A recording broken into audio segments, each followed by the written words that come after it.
सिखावन these मोहि, जामवंत मैं पूछूं तोहि, उचित सिखावन दीज मोहि।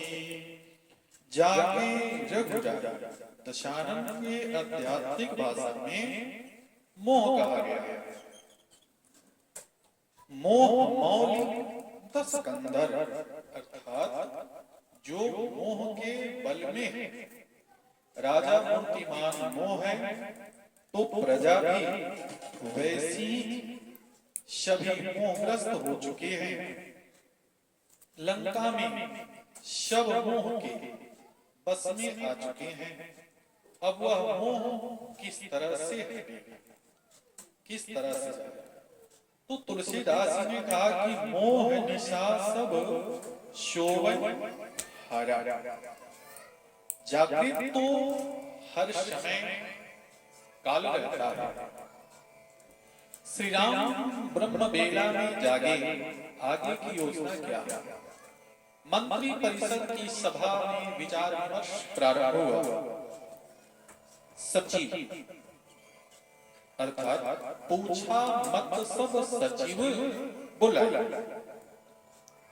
सचिव के रूप में कितने व्यक्ति हैं? तो राजा दशरथ के सन्मुख सचिव में मात्र एक थे, जिनका नाम था सुमन। यहाँ राम जी के सचिव के रूप में 2 हैं। पहले हैं सुग्रीव और दूसरे में है विभीषण। जामवंत अतिरिक्त बिना पद वाले सचिव हैं। ब्रह्मा के अवतार हैं, बुद्धि के भंडार हैं, समयानुसार अपना परामर्श देते रहते हैं। हनुमान जी और अंगद सेनापति के रूप में न उनसे सलाह ली जा सकती है और न ही सलाह देने का कार्य करते हैं। उल्टे सलाह मांगते रहते हैं। सागर तट पर जब हनुमान जी के समक्ष यह समस्या आई कि उन्हें क्या करना चाहिए, उस समय उन्होंने जामवंत से परामर्श मांगा। प्रभु श्री राम के मंत्रिमंडल के समक्ष अपना प्रस्ताव रखते हुए जानना चाहा कि अब आगे की रूपरेखा क्या होनी चाहिए। विभीषण और सुग्रीव मौन रह गए। क्यों? विभीषण की शरणागति के समय सुग्रीव की नीति उपयोगी सिद्ध नहीं हुई। स्वयं श्री राम ने सुग्रीव का प्रस्ताव स्वीकार नहीं किया कि विभीषण को शरण न दी जाए। प्रभु श्री राम ने विभीषण को केवल शरण ही नहीं दी, उनको सीधे लंकेश घोषित किया। जात ही राम तिलक सब। सुग्रीव की सम्मति का उस समय परोक्ष रूप से हनुमान जी भी विरोध कर चुके हैं। विभीषण जी भी मौन है। क्यों? शरणागति से उत्साहित होकर विभीषण ने प्रभु से सागर से प्रार्थना करने का अनुरोध किया था। प्रभु ने उसे स्वीकार भी कर लिया, पर बाद में यह नीति भी असफल हो गई। विभीषण की नीति के प्रखर आलोचक उस समय लक्ष्मण जी थे। परिणाम यह हुआ कि दोनों के आत्मविश्वास की कमी आ गई। दोनों ने विचार किया कि मौन रहना ही वर्तमान परिप्रेक्ष्य में उचित है। अवस्था की दृष्टि से जामवंत सबसे वृद्ध हैं। वृद्धावस्था में शारीरिक क्षमताएं क्षीण होती हैं, पर वैचारिक व्यक्ति शिखर पर विशेष रूप से प्रकृति का अपना न्याय है। व्यक्ति यदि किसी वस्तु की हानि होती है तो उसे अन्य दिशा से लाभान्वित कर दिया जाता है। वृद्धावस्था में जीवन की अनुभूतियों के कारण बौद्धिक परिपक्वता आ जाती है। व्यक्ति शांत स्थिर मौन से विचार करता है। पूर्व के अनुभव उसे सही निर्णय की सामर्थ्य देते हैं।